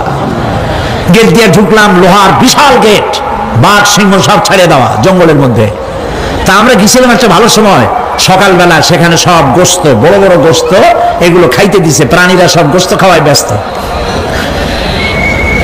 সেখানে মানুষগুলা আমরা কাফের বলি আর যাই বলি, তাদের নৈতিকতা আছে। আমার দেশের বাঘগুলারে তাদের জন্য বরাদ্দ হচ্ছে গোশত, কিন্তু চার পায়া জন্তুরে হাড্ডি খাওয়াইয়া দু পায়া পশুগুলিতে গোশতগুলো খাইয়ে ফেলে। জানোয়ার পশুর চাইতে নিকৃষ্ট, ঠিক কিনা বলেন? পশুর খাদ্য নিজে খায়। যাই দেখেন আমাদের দেশে চিড়িয়াখানাগুলির অবস্থা, বাঘ শুকায় গেছে, হরিণ শুকায় গেছে, সিংহ শুকায় গেছে। তার তো শুকাবার কথা না। ওরা কে খাওয়ায় জঙ্গলে? কে খাওয়ায়? আল্লাহ পাক খাওয়ান, সুবহানাল্লাহ। এত বড় বড় গোশতের টুকরা এক একটা বাঘে পেয়েছে। বাঘ একটারে নিয়ে গাছে উঠছে, আর একটা টানাটানি করতেছে, আর আমরা গাড়ি নিয়ে আসতে যাচ্ছি। এক বাঘ তার ওই গোশত ফালাই থুয়ে আমাদের দিকে আগায় আসতেছে। আমি বললাম, আল্লাহ, যা ভয় করতেছিলাম আমি তখন, ওই যে বলেছি যে মরা মানুষ বাঘে খায় না, বাঘ দেখলি কইজে উড়ে যায়। আমার হার্ট বিট এত বাড়ছে, আর আল্লাহ আল্লাহ করতেছি, দোয়া দুরুদ শেষ হয়ে গেছে পড়তে পড়তে। বাঘটা একেবারে গাড়ির কাছাকাছি আসছে, ইন্না লিল্লাহ পড়তে পড়তে সরে গেলাম। আল্লাহর মেহেরবানি, বাঘটাও কি মনে করলো এই যে ছোট্ট আল্লাহর ছোট্ট গোলাম হরে খাইয়া কি হবে, বোকা ছেড়ে দিল আমার ওই মনে করে। তার যা শক্তি, গাড়ির গায়ে যদি থাপ্পড় মারতো আমার টয়োটা গাড়ি ছিটকে আর এক জায়গায় পড়ে যেত। আল্লাহ বাঁচাই দিলেন, সুবহানাল্লাহ। সিংহের মধ্যে দিয়ে গেলাম, সিংহরা সব খোলামেলা খাইতেছে। সুতরাং আল্লাহ রাব্বুল আলামিন এই বাঘ, সিংহ, বড় বড় সাপ জঙ্গলের মধ্যে যদি না রাখতেন গার্ড হিসাবে, তাহলে এই ফরেস্ট ডিপার্টমেন্টের দোপায়া জন্তুগুলি সমস্ত জঙ্গলকে উজাড় করে ফেলে দিত। আল্লাহ এদের হেদায়েত করুন, জোরে বলেন আমিন। এই গাছ কেমনে চুরি করে মরিয়া দেখো। এখন তো মন্ত্রী সেলুট মারে পুলিশে, মরিয়া দেখো ফেরেশতারা কি দিয়ে মারে। প্রিয় ভাই সব, আল্লাহ রাব্বুল আলামিন এই সব জিনিস পৃথিবীকে দিয়েছেন। আর এইগুলি বলার পরে আল্লাহ পাক বলছেন যে এই চোখে দেখা জিনিসগুলি বললাম। কে বলতেছেন? চোখে দেখা জিনিসগুলি দেখালাম। এগুলি দেখে চক্ষুকে উন্মিলিত করার জন্য এই সব দৃষ্টান্ত আমি চোখের সামনে রেখে দিলাম। এর দ্বারা বোঝো এত বড় বিশাল আকাশ, অত বড় সূর্য, এত সুন্দর চাঁদ, এই পাহাড়, ওই সমুদ্র, এই বনবনানি যিনি সৃষ্টি করেছেন, আমার মতো ছোট্ট মানুষ মৃত্যুর পরে তিনি আবার জিন্দা করতে जगह जी लगाने के लिए ये दुनिया नहीं है, जगह जी लगाने के लिए ये दुनिया नहीं है, ये इबरत की जा है तमाशा नहीं है। এই পৃথিবী খেল তামাশা করার জায়গা না, দেখো আর শেখো আল্লাহ পাকের অপূর্ব সৃষ্টি, নৈপুণ্যতা, কলা কুশলতা দেখো, আর সেজদা দিয়ে আল্লাহ রাব্বুল আলামিনের শুকরিয়া আদায় করো। সুবহানাল্লাহ। আমরা যদি তা করতে পারি, আল্লাহরে যদি বুঝতে পারি, আমাদের আমল আখলাক ভালো হয়ে যাবে। আমরা চুরি করে গাছ বেচবো না, ওজনে কম দেবো না, খাদ্যে ভেজাল দেবো না, ঘুষ খাবো না, সুদ খাবো না, প্রতারণা করবো না, মিথ্যা কথা বলবো না। আমরা ভালো হয়ে যাব যদি এই একটি জিনিসকে বিশ্বাস করতে পারি যে আমার এই জীবন শেষ কথা নয়, আর একটা জীবন আসবে, সেই জীবনে এই জীবনের সব হিসাব দিতে হবে। আরো অনেক কথা বাকি, আজ বলবো না, বলবো আগামীকাল ইনশাআল্লাহ। সবাই বলি ইনশাআল্লাহ। প্রিয় ভাই সব, বন্ধুদের দাওয়াত দিয়ে আনবেন। দিন কিন্তু একদিন সরে যাবে। আল্লাহর এই নিয়ামতপূর্ণ কথাগুলি দিয়ে আমাকে আর যারা শোনেন সকলকে আল্লাহ যেন হেদায়েতের রাস্তা করে দেন, আমরা বলি আমিন। এখন পুরুষ 3 জন পুরুষ 1 জন মেয়ে, আজকে 3 জন পুরুষ 1 জন মহিলা ইসলাম কবুল করবেন, আলহামদুলিল্লাহ বলেন। আচ্ছা ভাইরা, আপনারা যদি বসে থাকেন, আমি তো আপনাদেরকে কখনো জোর জবরদস্তি করি না, যার যা খুশি তা করেন, কিন্তু মাহফিলের মধ্য দিয়া হাঁটাহাঁটি করা, আগে অনেকবার বলছি, এখন বলা ছেড়ে দিছি। এগুলি আপনাদের বিবেকের উপরে ছাড়লাম। আপনি তো যাইতে পারবেনই, কেউ তো আপনার খুঁটির সাথে বাঁধে রাখবে না, আপনি দৌড়ান কেন? এতগুলি লোক নিজের বাপ দাদার ধর্ম পরিত্যাগ করে ইসলাম কবুল করতে আসছেন, আপনি বসে দেখতেও পারবেন না? কপাল পোড়া মুসলমান। আল্লাহ পাক সকলকে হেদায়েত দিন, জোরে বলেন আমিন। আজকে 3 জন পুরুষ আর 1 জন মহিলা ইসলাম কবুল করবেন। মহিলা যিনি, তিনি আছেন আমাদের মা বোনদের প্যান্ডেলে, আর ওই 3 জন এখানে এসছে। একজনের নাম সুদেব চন্দ্র হালদার, পিতা মৃত জিতেন্দ্র চন্দ্র হালদার। হ্যাঁ, সনাতন, তার ধর্ম হচ্ছে হিন্দু, বাড়ি কাঠালিয়া, বাকলিয়া, চট্টগ্রাম। বর্তমান মুসলমানি নাম পছন্দ করেছে মোহাম্মদ মনির হোসেন। কইছে যার নাম বলবো সে কাছে আসো। আরেকজন রাজীব বণিক, পিতা মৃত রঞ্জন বণিক, ধর্ম হিন্দু, ব্রাহ্মণবাড়িয়া। বর্তমান নাম পছন্দ করেছে মোহাম্মদ নুরুল ইসলাম। হেমন্ত জল দাস, পিতা বেসা জল দাস, হিন্দু, এরও বাড়ি কোতোয়ালি, চট্টগ্রাম, বাগলাবাড়ি মোড়, হ্যাঁ কালীবাড়ি মোড়। বর্তমান নাম পছন্দ করেছে মোহাম্মদ ওসমান গনি। আরেকজন বোন মহিলা প্যান্ডেলে আছেন, তার নাম দুর্গা চক্রবর্তী, পিতা কুলন্দ চক্রবর্তী, বাড়ি ছাগলনাইয়া, নোয়াখালী। বর্তমানে বাস করে দামপাড়া, কাজীর দেউরি, কোতোয়ালি, চট্টগ্রাম। পছন্দ করা নাম তার আনোয়ারা বেগম। এখন আমি এখন যা উচ্চারণ করব, মহিলার যিনি আছেন ইসলাম কবুল করবেন, দুর্গা চক্রবর্তী, আপনি এগুলি মহিলা প্যান্ডেলে উচ্চারণ করবেন। আমি যেখানে বলবো আপনি উচ্চারণ করবেন। আর এরপরে আমরা মোনাজাত করব, এশার নামাজ আদায় করব, তারপরে বাড়ি যাব ইনশাআল্লাহ। বলেন ইনশাআল্লাহ। হাত দাও, তিনজন একসাথে কাছে আসো। লা ইলাহা ইল্লাল্লাহু মুহাম্মাদুর রাসূলুল্লাহ। আল্লাহ ছাড়া কোনো ইলাহ নাই, মাবুদ নাই। মুহাম্মদ সাল্লাল্লাহু আলাইহি ওয়াসাল্লাম আল্লাহ প্রেরিত রাসূল। আশহাদু আন লা ইলাহা ইল্লাল্লাহু ওয়াহদাহু লা শারীকা লাহু ওয়া আশহাদু আন্না মুহাম্মাদান আবদুহু ওয়া রাসূলুহু। আমি সাক্ষ্য দিচ্ছি আল্লাহ ছাড়া কোনো ইলাহ নাই, মাবুদ নাই, উপাস্য নাই। তিনি এক, তিনি একক, তার কোনো অংশীদার নাই। আমি আরো সাক্ষ্য দিচ্ছি মুহাম্মদ সাল্লাল্লাহু আলাইহি ওয়াসাল্লাম আল্লাহর বান্দা এবং তার প্রেরিত রাসূল। সবাইকে সালাম বলো, আসসালামু আলাইকুম। আপনারা জবাব দেন। এই তিন ভাই এখন মাসুম, বেগুনাহ। তাদের আমলনামায় যত গুনাহ ছিল এই মুহূর্তে হাদিস অনুযায়ী তাদের জিন্দেগীর সমস্ত গুনাহ খাতা আল্লাহ পাক মাফ করে দিয়েছেন। আলহামদুলিল্লাহ, সুবহানাল্লাহ। ইসলামে আসার জন্য স্বেচ্ছায় সজ্ঞানে ইসলামকে সর্বশ্রেষ্ঠ দিন হিসাবে গ্রহণ করার কারণে এই বিশাল মাহফিলের পক্ষ থেকে আমি তাদেরকে বুকে আলিঙ্গন করছি।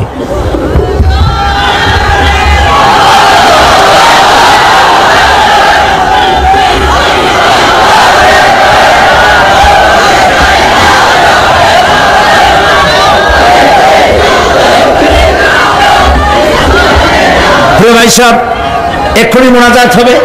রব্বানা যালামনা আনফুসানা ওয়া ইন লাম তাগফির লানা ওয়া তারহামনা লানাকুনান্না মিনাল খাসিরিন। আয় আল্লাহ তাআলা, বিশাল এই জনসমুদ্র নিয়ে তোমার দরবারে গুনার বোঝা মাথায় নিয়ে হাত তুলেছি। মাবুদ গো, মেহেরবানি করে আলোচনার সবটুকুন নবী করিম সাল্লাল্লাহু আলাইহি ওয়াসাল্লামের রূহ মুবারকে পৌঁছায়া দাও। রব্বুল আলামিন, আমাদের মধ্য থেকে যাদের মা বাপ দুনিয়া থেকে জন্মের মতো বিদায় হয়ে গেছে, কবরগুলিকে জান্নাতের টুকরায় পরিণত করে দাও। রব্বির হামহুমা কামা রব্বায়ানি সগীরা। সবাই পড়েন, রব্বির হামহুমা কামা রব্বায়ানি সগীরা। আয় আল্লাহ তাআলা, সারা জীবন গুনাহ করে করে জীবনটাকে নষ্ট করে ফেলেছি মাবুদ। আল্লাহ তাআলা কোরআনের মাহফিলে আশা করে হাত তুলেছি, জিন্দেগির গুনাহ মাফ করে দাও রব্বুল আলামিন। পৃথিবীর বিভিন্ন দেশ থেকে আজ আমার কাছে টেলিফোন এসেছে, আর হযরত মাওলানা শামসুদ্দিন সাহেবের কাছেও টেলিফোন আসে। দুনিয়ার বিভিন্ন দেশ থেকে দোয়া চায়। এই তাফসীরুল কোরআন মাহফিলে দোয়া করলে কবুল হয়, মানুষের মনে ধরনের একটি ধারণা তুমি জন্মায় দিয়েছো মাবুদ গো। মধ্যপ্রাচ্যে, ইউরোপে, আমেরিকায়, পৃথিবীতে যত জায়গায় আমার দেশের মুসলমানেরা দোয়া চায়, আল্লাহ তাআলা প্রত্যেকের নেক আশাগুলি পুরা করে দিন রব্বুল আলামিন। এই তাফসীরুল কোরআন মাহফিলে যাদের দেখতাম তারা আজ নাই। আল্লাহ তাআলা বাইতুস সারবের পীর সাহেব হযরত মাওলানা আব্দুল আহাদ আল মাদানী আওলাদে রাসূল, গারাঙ্গিয়া পীর সাহেব, মাওলানা সিদ্দিক আজাদ এইসব মঞ্চে দাঁড়াইয়া হুঙ্কার মেরে বক্তব্য রাখতেন। রব্বুল আলামিন এইসব তোমার বান্দাদেরকে তুমি তুলে নিয়েছো, তাদের কবরগুলিকে জান্নাতের টুকরা বানাও রব্বুল আলামিন। কোরআন শরীফের এত বড় মাহফিল, মাওলানা আব্দুল লতিফ সাহেব আমাদের আল্লাহ তাআলা এত বড় মাহফিলে যত লোকেরা টাকা দেয়, পয়সা দেয় আর দেবার নিয়ত করে, সকলকে এই মাহফিল কামিয়াব করার তৌফিক দান করে দিও। সুবহান রাব্বিকা রাব্বিল ইজ্জাতি আম্মা ইয়াসিফুন ওয়া সালামুন আলাল মুরসালিন ওয়ালহামদুলিল্লাহি রাব্বিল আলামিন। ওয়াজআল আখিরা কালামিনা ইনদাল মাউত লা ইলাহা ইল্লাল্লাহু মুহাম্মাদুর রাসূলুল্লাহ। আসসালামু আলাইকুম।